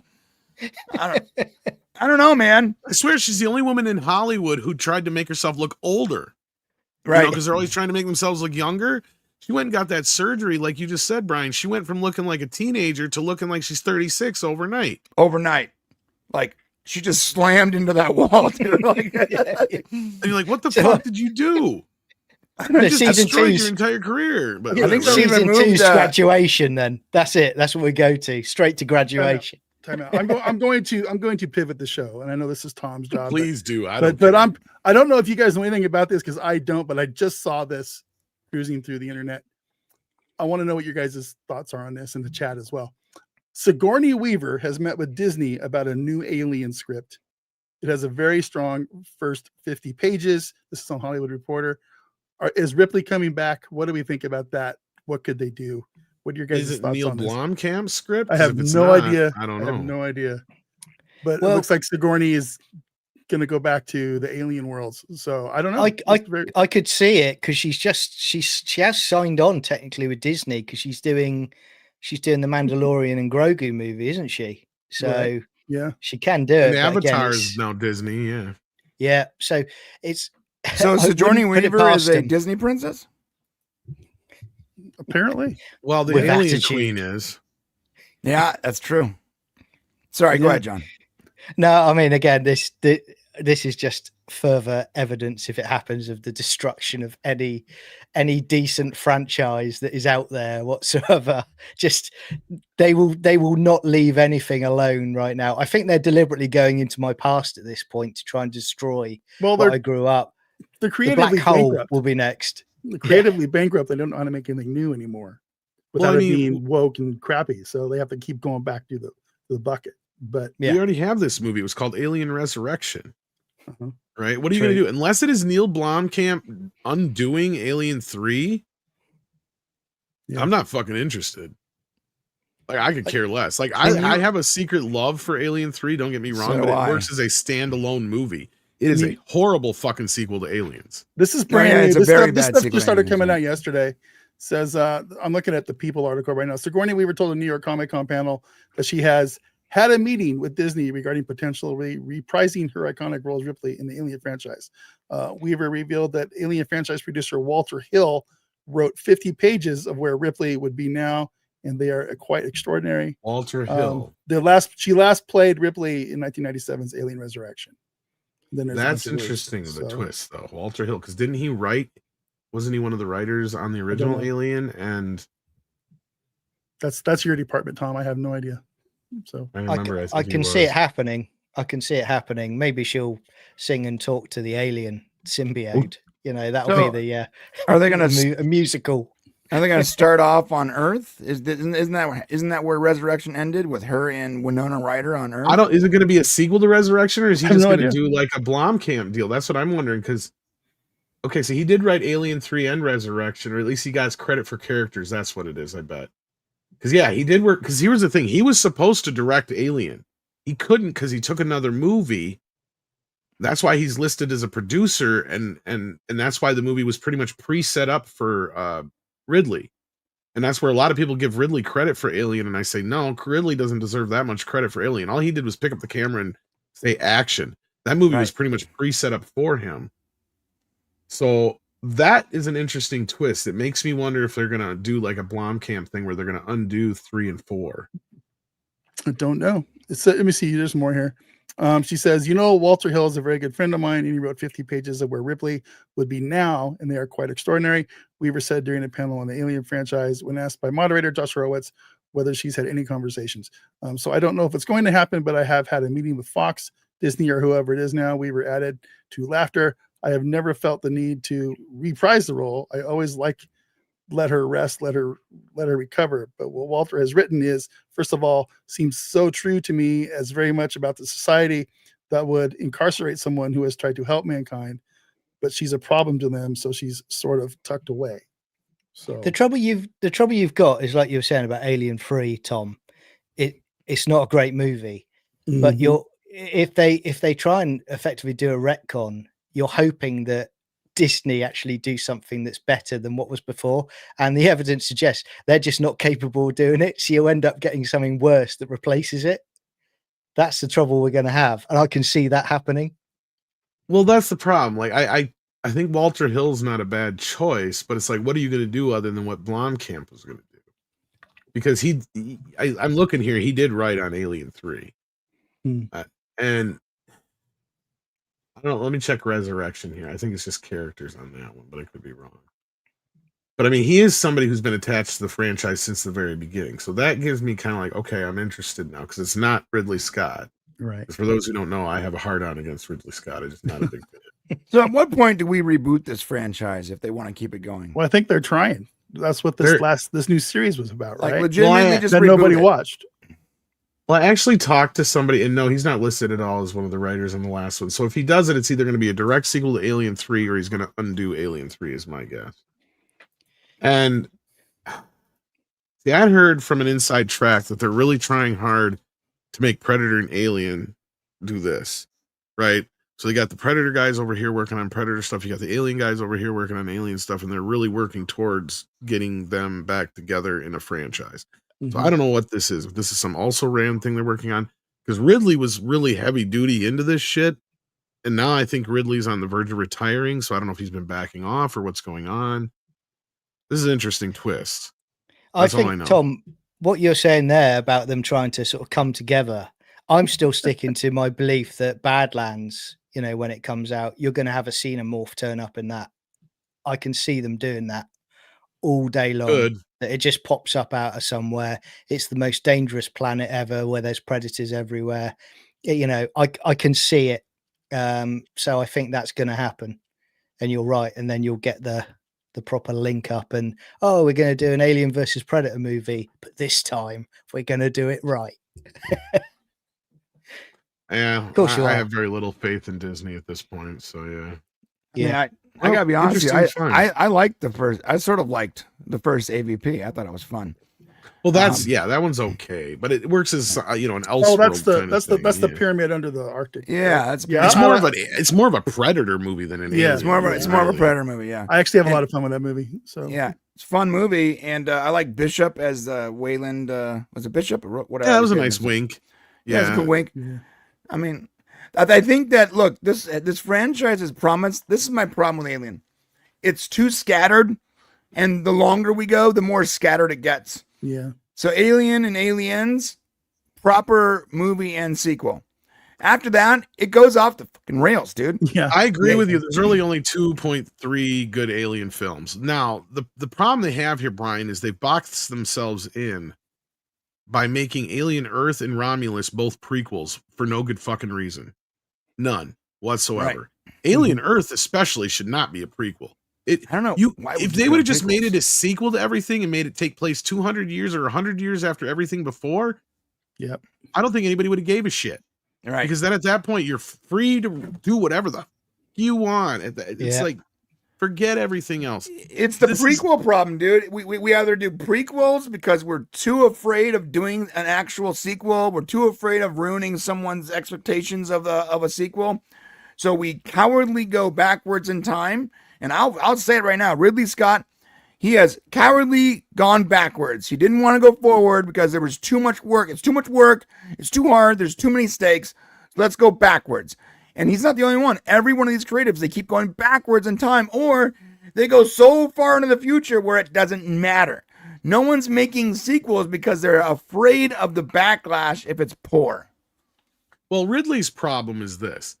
He didn't really, like I said before, he didn't really have much to do with Alien creatively, right? He just showed up as a director for hire, more or less. But what happened was in the process, he got all the praise for Alien. He got all the acknowledgement. Then Aliens came out. And James Cameron did Aliens. And that set the template going forward for what Aliens should be. Not only that, it came up with the whole life cycle of the xenomorph, the queen alien, all the business there. And it basically did what? It turned the alien into a biological weapon, basically. Right. Now, Ridley didn't like that. Ridley likes this existential fucking sci-fi bullshit. Yeah. And he wanted to get into the robots. So, like, if you watch all his shit, it's either about the aliens or the robots. The aliens not being the alien, but being those fucking blue people. Right. And it's all about the synth and then the synths and shit. And he makes, and the moment he turned it about those blue people trying to send the aliens to Earth in the first place, I'm like, you fucked this whole thing up. You fucked this whole thing. Why do they care about Earth? They wouldn't. Right. They wouldn't. The whole point of the original Alien, when you see that jockey sitting there with his chest burst open, is, in my interpretation, this was a biological weapon that they made that got away from them. It is an allegory for biological or nuclear weapons, basically, is what it is. And you know what? That's so easy to understand. It's not a hard concept. You can build so much off that. We don't need to like somehow glorify Earth. And the crazy part is Earth is one of trillions and trillions of planets. All of a sudden, the progenitors, or whatever they're called, they just care. Why would they care? I hate what they did in Prometheus. I liked Covenant slightly more, but because it was built on that rotten core, I didn't like it. Nothing. The only movie it was better than it was an liked, accident that we stumbled upon him, right? Like that was it. Yes. The moment the they tried accident to keep made making sense. The moment, and this is what happened after Aliens, right? The moment they kept trying to make it this thing that the corporation set up, and they knew more than they really knew, because that goes against everything Burke does. That's what I hate about everything that they added to this thing. Especially now with the alien Romulus and Earth. It's like, if the corporation really knew more than they did, then why is Burke acting the way he did? Why would they even let Burke build that facility there? Right? Because that's where he's panicking in that movie. He's like, I went and built this facility there, this multi-billion-dollar facility, and all the fucking people disappeared. Yeah. We have an idea of what might happen because you said this thing about these aliens, and we want to have you, Ripley, come along and verify that this is what happened. Right? And he's just panicking, and he just sees the alien as an opportunity to save his ass. I lost these fucking things, this facility and these people, but I can bring this thing home, and this might be worth something. That's the way I always saw Aliens. I never saw it as this major like setup, as this thing that the corporation knew more than they really did. Right? Like, to me, that always never made sense as to why they would keep doing that. Otherwise, why the fuck would you keep sending people? You send a bunch of robots at that point. And you go get the goddamn thing. Yeah, how stupid is that? Send a bunch of super strong, almost immortal synths. Why are you sending people? Yeah, no, and that's the problem with this franchise. I believe that it had great bones. It started off with a great franchise, with a great foundation, and then it went off the rail with every creative that wanted to add their take that didn't work. And then, the great and powerful Ridley Scott trying to bring it back with a bunch of prequels that didn't work. I think that if you really want to make this franchise correct, let's retcon 3, 4, 5, 6, and all the prequels. Go to Romulus, which is pretty much a sequel to Aliens, if I'm not incorrect. I think I'm right. And you know what? Just start from there. You got Romulus, which is a pretty good movie. You got Aliens, Alien Romulus. Let's just move from there. And let's just forget all the side. In between, but whatever. I don't know, but let's forget about all the ancillary stuff, or just reboot the thing. It's a cool idea. It's a cool franchise, but it's been so mismanaged by so many creatives for so long. It's crazy. Well, and you could say that about any franchise, couldn't you really, guys? I mean, that's the trouble now. The best thing, Fast and Furious has not been mismanaged. The best thing about this conversation is that we're not talking about Superman. And I'm just telling you, like, look, you might not appreciate Fast and Furious art, but you know what? At least it has a cohesive fucking storyline. Croc likes it.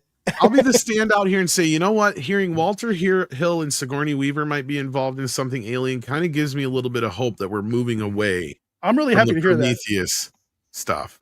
I'm happy to hear you're happy about something, Tom. I hope so. Really good. No Prometheus, no Covenant. Let's just move away from all that bullshit. I hope so. I hope they're just going back to the standard, typical. I don't give a shit if they give us like a Halloween H2O situation with Ripley. Like I said, it's 30 years since Aliens. She's home. Newt's grown up and has her own kid now. What the fuck ever? Who cares? A bunch of aliens show up at Earth. Oh shit. I'll watch that. Proper Alien Earth. I'll take that. Here's what's crazy. You have Alien and Predator, like two of the most iconic science fiction franchises of all time. You somehow build them into their a shared universe, and then you drop the ball movie after movie after movie. You have two of the most iconic sci-fi franchises of all time that you accidentally built into the same franchise, and you couldn't bring it home. Someone needs the Kevin Feige, James Gunn, whatever. Someone needs to take over, Favreau, take over this franchise as one existing person that can make decisions. There is a team, or at least this is what I was saying, Brian, because my understanding is I do know somebody who knows somebody whose actual family member works on these. And they flat out said that both teams, Alien and the Predator team, are working close together to try and make these cool and make them for the fans and make them. And maybe that's what supports this whole Sigourney Weaver situation. Maybe they are listening that people are tired of this Prometheus Ridley Scott bullshit. And they're like, well, fuck it. We need to take this back to basic. We need to go back to formula, to quote, Spider-Man. So, but I mean, Tom and guys, I was going to say about Predator as well with this. I love the original movie. The original movie isn't about hearing them talk or, feeling their emotions. It's a badass predator that is literally killing off an elite special forces team that Arnie struggles to Predator's defeat. less broke too, but go on. Sorry. Right. Yeah. Predator is much less broke. Yeah. Yeah. But now it's like Badlands is coming up, and I'll check it out. But again, straight away, I'm like, I just don't know if I'm interested in watching Kid Predator earn his stripes. I want to see a fully fledged badass predator. Hunting people down. If we're starting there, but John, what if we're starting there and like they want to actually build out like Tom said, Predator is a lot less broke than Aliens. What if you're starting with this character and you want to build out a whole Predator series where the main characters are a Predator and a synth? I mean, this wouldn't be a bad start if the story's good and the characters are likable in some way, or we root for them. Then this could be the start of a new golden age or a new, well-received franchise for Predator, for sure. I think the biggest problem with Predator is every Predator movie has to be about different people because the Predator can't be the star. The humans have to be the star. And now that it's 2025 and we have the capabilities we have, hey, guess what? The Predator can be the star. We want a show where the Predator, the main bad guy, is the main character. Well, but the problem with movies where the Predator's attacking bad guy, protagonist, is that every movie has to be different protagonist. Like it makes it hard to build like a running story arc when every movie has different characters. Predator, right? Is the Predator can work both ways. Sure, especially when you're teaming it up against Alien. It does make the Predator more of the protagonist in the situation. And the Predator is different than the Alien because it actually has rhyme and reason to it, right? Like the Alien, that's what I was saying earlier about trying to make the Alien more than it is so stupid, because just making it a simple killing machine is what's the beauty of it, right? Right. It has no rhyme. It has no reason. You can't. It's the perfect killing machine. Yeah. Exactly. Alien is the Jason Voorhees of the sci-fi horror universe. Exactly. It doesn't matter. You can't sit there and go, look, I have a family, and Alien's not going to give a fuck. Right. Alien's not going to care. In fact, my tail too. Yeah. Now, Predator, on the other hand, if you could actually get a communication going, if you show the Predator like, I'm a father to these children, and I have a wife, and I'm protecting them. Will you leave us alone? Chances are a Predator would understand that and probably back the fuck off. Yeah, the Predator can make decisions logically. In that position, when the Predators lose, they gain a little respect for their foe, and they go, "Here, have this trophy, and now get the fuck out of the tunnel because my plane's taken off." No. That's what I loved about the Predator movies, and AVP was great because like he realizes that he needs this human's help, right, at some point, or he can use it, and by the end, she impresses him. Same with the Predator 2 and Predator 1. I think it was super badass. I love the Predator movies, and I'm bummed that we've gotten so many Alien movies and so little Predator movies. Well, Predator versus Alien 2 was a fucking disaster. That was a disaster with the Super Predator. Oh my God. What was that? Guys, in Predator 2, like the chat says, he doesn't shoot the female cop because she's pregnant. There's some empathy. yeah. They There have is. empathy. They've Well, they got have like a code, moral, or not the morals, but they have like a code of not honor even sort of thing. code of Yeah, they have an honor. Thank honor you, system, thank you. right? Yeah. Dude, AVP 2 was because of how surprisingly successful AVP 1 was. And they're like, we need to get an AVP 2 out ASAP. But then they gave it to like two of the most untested people on the planet who didn't know how to use a camera, didn't understand lighting, barely understood story, and they thought to themselves, well, cool predators and hot chicks, that's what people want to see. I really hope Sigourney does this, because I think this gives us something new to talk about. I'm enjoying this conversation, but I think we got to get things. Yeah, we do have to wrap it up here. I don't know if we have any new super chats. I think we have one, perhaps, from Penny. It says Ripley, grandma in space. Exactly. There you go. Why not? What else we gonna get? Ass. They're gonna de-age her like 30 years, so they could, I guess. They could, but at this point, that's where I would just assume they just. Why don't you just fast forward the timeline so that her age makes sense? At this point, if they de-aged her, though, she's gonna be like old Harrison Ford in that new movie. Well, like I said, you just still moves old. You just ignore Shout out Alien toilet. 3. You set it up. It's been like 50 years or 20 years or whatever, 40 years or whatever since Aliens, which it technically has or whatever. Then you just say, Newt's grown up, had a kid. She and what's his face got married. I just forgot his name. Right. But anyway, you just do all that kind of business, and then all of a sudden they need Ripley for something. Like I said, if that disregards all the other crap they did, good. I could care less. And they can do it, and they don't have anybody stopping them, as far as I know, because there is no real arbiter of the Alien franchise, as far as I know.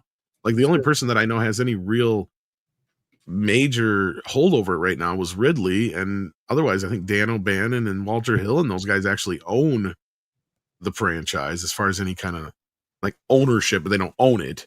Obviously, Fox Disney owns it, but I mean, they have like any creative ownership over it. I should say. So yeah. Yeah. I'm gonna give you guys an unpopular opinion, which I'm pretty good at. So, when I did the documentaries for Alien 1, 2, 3, 4, 5, 6, 7, 8, whatever, 9, 10, 15, whatever, when I did the Alien franchise 4-hour documentary series, I learned something while I was doing that series. I learned that I don't think I like Ridley Scott very much as a director or a creative. Me either. I know that's like blasphemy or whatever, but like I just don't. And he is so far up his ass, Brian. That's he's so far up his ass. And I'm watching the interviews with him. He was doing an interview with James Cameron, and I was watching it so I can add it to the doc. And bro, James Cameron is like somehow, and he is worthy of this praise. He is humble, he's personable, he's charming, and the entire time Ridley Scott is just talking about how better his movies are, and he's so arrogant. It's hard to watch. But someone who is humble, who is deserving of this praise, and someone who barely produces things I can tangentially like, who is arrogant as hell. It's crazy. Well, James Cameron isn't as humble as he used to be, that's for sure. But yeah. Well, in that interview from years ago, he was, yeah.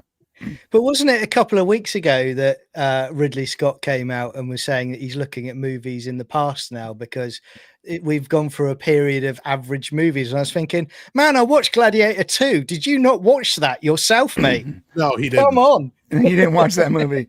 Gladiator 2 was dog time. I don't know if you heard about that. Like, yeah, there was some like DP on the set or assistant director who's like, yeah, really didn't even show up. He was not even there most of the days to say action cut.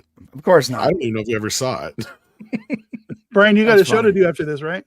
Yeah. So we got a show. Me and John are going into the Brain Show after this. Also, can I quickly promote my book? Is that cool, you guys? You got 30 seconds. Buy my book. All right. So I got a book I wrote. I'll show you guys real quick. There you go. I got a book I wrote, and hey, if you have Kindle or Amazon Prime, you can get it for free. Go look it up. It's called The First Spark: Creation Collapse and What Comes After. And go check it out, man. Brian, you know I want don't read, dude.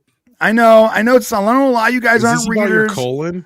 It's not a very long book. It's like 100 pages, but I just want people to read it. So I don't even ask you to buy it. If you have Kindle or Amazon Prime, you can rent it for free. Just go Look at that. read John it. has it right there.